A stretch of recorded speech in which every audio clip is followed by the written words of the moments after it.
Good morning সবাইকে। ওয়েন্ড্রিলার ডায়েরির পাতায় আপনাদের সবাইকে স্বাগত জানাই। গত সপ্তাহে তেমন কোনো কাজ করে উঠতে পারিনি, খুবই ব্যস্ত সপ্তাহ কেটেছে। তবে এই সপ্তাহে ইচ্ছে আছে আমার ঠাকুরের সিংহাসনের কাজটা বেশ খানিকটা এগিয়ে নিয়ে যাওয়ার। তাই আজকে সকালবেলার এই জলখাবারের তাড়াহুড়ো স্কুল কলেজ অফিসের ছুটোছুটির পরে তাড়াতাড়ি করে চলে এসেছি আমার ছোট্ট অফিসে। এখানে এসেই আমার প্রথম কাজ মেনলি জানলার ব্লাইন্ডসগুলোকে খুলে দেওয়া, ছোট্ট বাগানটার দিকে একটু তাকানো, একটু আকাশের দিকে তাকানো, গাছের যা পরিবর্তন আরও হয়েছে কিনা সেগুলোকে দেখা। এটা মোটামুটি সকালবেলা আর বিকালবেলা আমি করেই থাকি। তবে গত সপ্তাহ থেকে এখানে ওয়েদারের বেশ খানিকটা চেঞ্জ হয়েছে, অনেক পাতাও ঝরেছে, একটু গরমও যেন বেশি। আজকে আর দেরি না করে তাই শুরু করলাম আমার কাজের প্রথম ধাপে সিংহাসনের সবকটা টুকরোকে, যেগুলোকে ডিঅ্যাসেম্বল করা ছিল, তাদেরকে ভালো করে পরিষ্কার করে সেগুলোকে আবার অ্যাসেম্বল করলাম। কারণ আমার সেকেন্ড যে কাজটা করব সেটা হচ্ছে এই সিংহাসনের যে রংটা আছে, কিছুটা বলতে পারেন ডার্ক ব্রাউন, সেটাকে তুলে আমি একটু এর ভেতরের যে কালারটা আছে সেটাকে দেখব, যদি পছন্দ হয় সেটাকেই রাখবো, নইলে আমি একটা টিক কালার কিনে নিয়ে এসেছি, টিক উড কালার, সেটাকে লাগাবো। তবে পুরোটাই নির্ভর করছে এটার যে কালার বেরোবে সেইটা দেখার। এখন কাজের গতি প্রকৃতির ওপরে নির্ভর করবে এই সিংহাসনের রং কি হবে। তার আগে ভালো করে একবার পরিষ্কার করে নিচ্ছি, আবার ডিঅ্যাসেম্বল করাগুলোকে অ্যাসেম্বল করব। আর কোথাও কোনো ফাটা আছে কিনা সেগুলো এই সুযোগে একটু চেক করে নেওয়া হবে। অনেকেই জিজ্ঞাসা করেন আমি কেন আপসাইক্লিং করি, রিসাইক্লিং করি। আমার ভালো লাগে এইগুলো করতে। কেমন যেন মনে হয় পুরনো জিনিসগুলোকে, যেগুলোর এখন একটু প্রাণ রয়েছে, তাদেরকে খামোকাই না ফেলে দিয়ে আমরা যদি একটু সাজিয়ে গুছিয়ে নিতে পারি, এটা আমাদের পৃথিবীর জন্য ভালো, আমাদের আগামী প্রজন্মের জন্য ভালো। কারণ যেন মনে হয় তাদেরকে আমরা জিনিসটার ভ্যালু বোঝাতে পারবো। তো তাই জন্যই আমার এই ছোটোখাটো টুকটাক কাজকর্ম। আর এই সিংহাসনটা খুঁজে পাওয়ার পেছনে একটা গল্পও আছে। আমরা অনেকগুলো জায়গায় ঘুরেছি, খুঁজেছি, কিন্তু আমাদের পছন্দ হয়নি ছোট্ট জায়গায় ছোট্ট সিংহাসন রাখার মতো। হয় সেগুলো খুব হালকা হয়, নয়তো বা সেগুলোকে দেওয়ালে সেট করতে হয়, সেটা আমাদের পছন্দ ছিল না। একটু মাটিতে বসে পুজো না করলে ঠিক যেন আমার মন ভরে না, তাই জন্য এই ব্যবস্থা করা।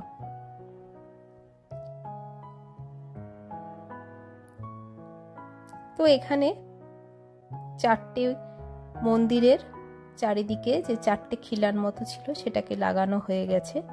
আর পিছনের যে অংশটা রয়েছে চালচিত্রের মতো, সেটা লাগাবো কি লাগাবো না ভাবছি, তাই একবার সেট করছি আবার খুলে রাখছি। ব্যাপারটা কেমন ঠিক হবে ঠিক বুঝে উঠতে পারছিলাম না।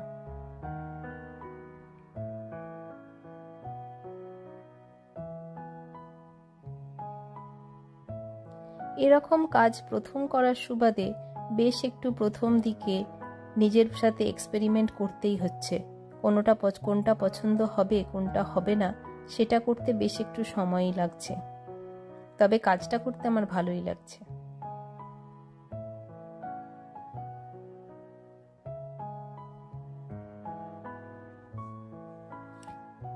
আপনারাও যদি এরকম কাজ করে থাকেন আমাকে কমেন্টে জানাতে ভুলবেন না যে আপনারা কি কি কাজ করেছেন এবং কেন করেন।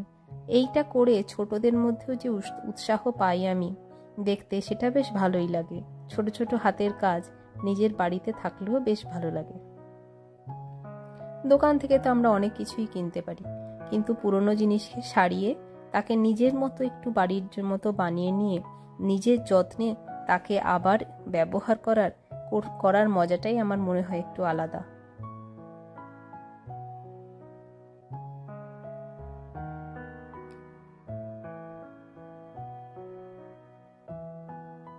এখানে চারদিকের যখন আমি লাগাচ্ছিলাম খিলানগুলো, বলতে পারেন এত সুন্দর হাতের কাজ শিল্পীর, নিজেই মাঝে মাঝে অবাক হচ্ছিলাম দেখতে। তবে কিছু কিছু জায়গায় অ্যাসেম্বল করতে গিয়ে দেখলাম ছোট বড় হচ্ছে, তো প্রথমে সেটা একটু বুঝতে না পেরে এদিক ওদিক করেই ফেলেছিলাম। তারপর সেগুলো আবার ঠিক করে লাগানো গেল। তাতেই আমি খুশি হয়েছি খুব যে আমার সিংহাসন তৈরি হচ্ছে অল্প অল্প করে।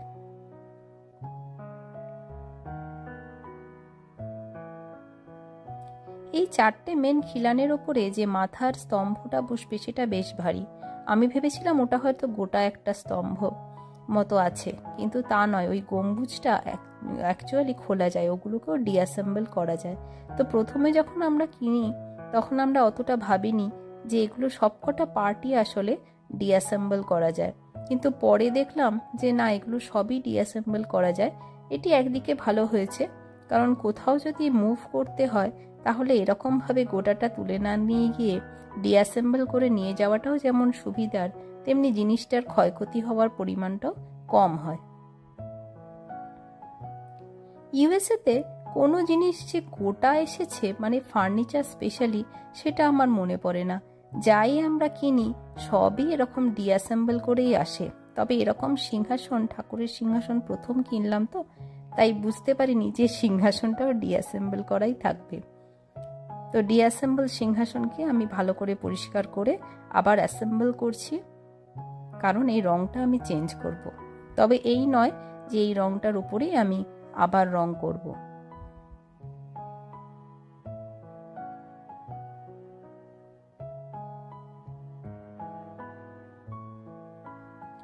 কাঠের রঙের কাঠের যে টেক্সচারটা থাকে সেইটা বেশ ভালো লাগে আমার।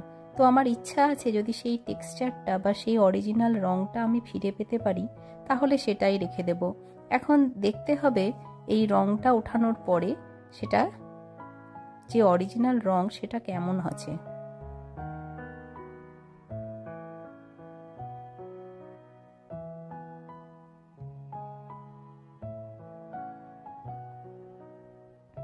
আপনাদের যদি এই প্রজেক্টটার জন্য কোনো টিপস থাকে আমাকে অবশ্যই জানাবেন কমেন্ট সেকশনে।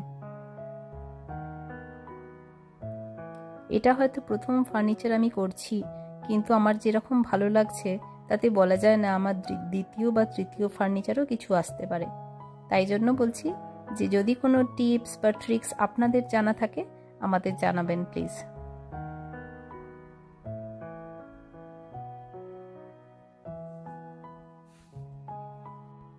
এরকমভাবে পরিষ্কার করা এবং অ্যাসেম্বল করা প্রায় হয়ে এসছে। তো একদম লাস্ট ফিনিশিং চলছে, যেখানে মাথার ওপরের গম্বুজটা আমি লাগাতে যাচ্ছি। গম্বুজটা লাগাতে গিয়ে দেখলাম তার যে চারদিকে 4টে ছোট গম্বুজ ছিল তার একটা গম্বুজ খুলে গেছে, কিন্তু সেখানে কোনো স্ক্রু বা পেরেক আমি কিছু দেখতে পেলাম না, বা কাঠের কিছুও পেলাম না। তো আমি ভাবছি ওইটাকে এক্সট্রা করে একটু আঠা দিয়ে লাগিয়ে দেব। উড গ্লুটা খুব ভালোই কাজ করেছে, যেমন আপনারা আগের ভিডিওতে দেখে থাকবেন মাঝখানে যে পাটাতনটা ছিল সেই পাটাতনটা কিন্তু ভাঙা ছিল, যেটাকে আমি পুরো রিপ্লেস করেছি, এবং উড গ্লু খুব ভালো কাজ করেছে। শুধু তাই নয়, এখানে একটা ছোট্ট কাঠের ঘন্টাও আছে যেটাকে আমি ঝুলালাম এক্ষুনি। কাঠের ঘন্টাটাও বেশ মজাদার। তো এবারে আমি যেটা দেখাবো সেটা হচ্ছে আমার রিসার্চ করার পর কিছু প্রোডাক্ট আমি কিনেছি আমার এই প্রজেক্টটার জন্য। এটা কোনো স্পন্সর্ড ভিডিও নয়, একদমই নন স্পন্সর্ড ভিডিও। সেখানে কিছু প্রোডাক্ট অ্যামাজন, ওয়ালমার্ট এইগুলোতে আমি অর্ডার করেছিলাম, পেয়েছি সেখান থেকেই। যেমন একটা স্ক্র্যাপার লাগবে, সেই স্ক্র্যাপারটা আমি কিনেছি, বডিটা তার স্টিলের, কিন্তু যে ব্লেডগুলো আছে ব্লেডগুলো প্লাস্টিকের বা রাবারের বলা যেতে পারে, এবং তার সাথে কয়েকটা অপশানও দিয়েছে, কারণ বিভিন্ন প্রজেক্টে স্ক্র্যাপারটা বিভিন্নভাবে ইউজ করা যেতে পারে। এরপরে যেগুলো লাগতো সেগুলো বেশ ভারী ছিল, ভারী লাগতো, এবং পরিমাণে কতটা লাগতো না বুঝতে পেরে আমি একটু মাঝারি সাইজের একটা বটলই অর্ডার করেছি। সেই বটলটা মাঝারি সাইজের করে এখন মনে হচ্ছে বেশ ভালোই হয়েছে, কারণ যেরকম প্রজেক্ট তাতে এটা লেগেও যেতে পারে। এটা সিস্ট্রিক স্ট্রিপ আছে, এটা দিয়ে যেটা হয় যে একটু মেনলি একটু ভালো গন্ধও আছে এটাতে, কারণ কাঠের জিনিস প্রথম করছি তো কীরকম গন্ধ আসবে। আর আমি যেহেতু আমার এটা ঘরের মধ্যে বা ঘরের সঙ্গে লাগোয়া বলতে পারেন অফিসটা, আমার এক বাচ্চাও রয়েছে, তার কাছে ব্যাপারটা কীরকম হবে সেটা না জেনে তো অর্ডার দেওয়া যায় না। তো এইটা দিলে কি হবে, এইটা যে আমি দেখালাম আপনারা যে অরেঞ্জ কালারের দেখলেন ক্যানটাতে বা জারটাতে রয়েছে, সেটাতে কালারটা লাগালে আগের কালারটা উঠে যায়, আগের ভার্নিশ করা কালারটা উঠে আসে, করে অরিজিনাল কালারটা বেরিয়ে যায়।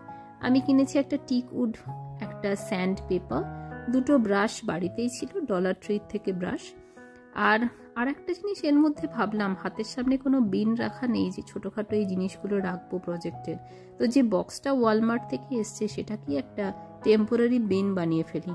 তো একটা টেপ নিয়ে এসে, যেরকম প্যাকিং টেপ হয় সে টেপ নিয়ে এসে আমি 4টে দিক তার জুড়ে দিচ্ছি, তাহলে সেটা একটা টেম্পোরারি বিন হিসেবে কাজ করতে পারে। তো আমি কিছুদিনের জন্য এই জিনিসগুলো স্টোর করে রাখতে পারি। পরবর্তীকালে এই বিনটাকে রং করে বা পেপার লাগিয়ে বা কোনো কাপড়ের দিয়ে কভার করে দিলেও এটা একটা ভালো বিন হিসেবে কাজ করে যায়। এটাকে একটা আপসাইক্লিংয়ের মধ্যেও ধরা যেতে পারে, বা আপনারা এটাতে অ্যাকচুয়ালি স্ক্র্যাপ পেপার যে রয়েছে সেই স্টোরেজ বিন হিসেবেও কাজ করা যেতে পারে। এরকম অনেক পেপারই আমাদের বাড়িতে থাকে যেগুলো হয়তো 1 বছর পরে লাগবে, তারপরে লাগবে না, কিন্তু সেগুলো রাখার জন্য না তাদেরকে ফাইলে ভরে রাখা যায়, না তাদেরকে ফেলে দেওয়া যায়। তো সেরকম কিছুর জন্য এইসব বিনগুলো ভালো, যেগুলো 1 বছর পর পর ফেলে দেওয়া হলো, আবার যখন ভরবে তখন এগুলোর মধ্যে রেখে দেওয়া হলো। সো এই টেম্পোরারি বিনের আমি একটা ব্যবস্থা করছি, যেখানে আমি আমার প্রজেক্টের জিনিসগুলো একসাথে রাখতে পারবো।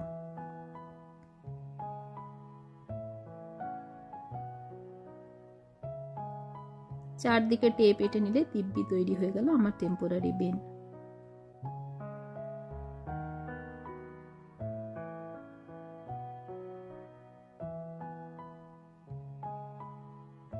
এই টেম্পোরারি বিনের মধ্যে আমি জিনিসগুলোকে গুছিয়ে রেখে দিলাম, একসাথে রইল, চারদিকে ছড়িয়েও যাবে না, আর আমার কাজ করতেও সুবিধা হবে। আমার যে দুটো টুলস আমি ইউজ করেছিলাম সেই দুটোও এখানে রয়েছে, তো একসাথেই সব কিছু রেখে দিলাম। গ্লাভস, 2-4টে রুমাল যাই আমি ইউজ করছি এই প্রজেক্টটার জন্য। এখন একবার দেখে নিন আমার সিংহাসনটা পুরোটা দেখতে কেমন। তো চলুন আজকের মতো এখানেই ইতি করি।